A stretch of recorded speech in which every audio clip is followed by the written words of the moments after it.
এ ভাই শোন না, বলছি মাসের শেষ, হাতে একদম টাকা নেই, 1,000 টাকা ধার দিবি? হ্যাঁ ঠিক আছে, অনলাইন করছি, মনে করে দিয়ে দিস কিন্তু।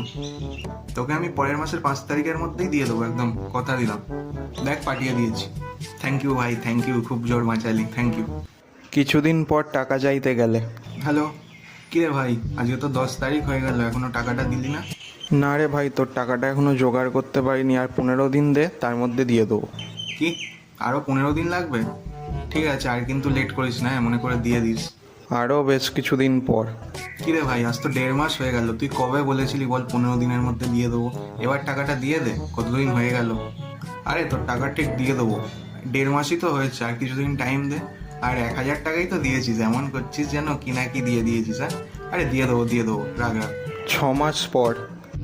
আরে ভাই ভালো তো, আর ভালো, আর 6 মাস হয়ে গেল, তুই আমার 1,000 টাকাটা আজও দিলি না।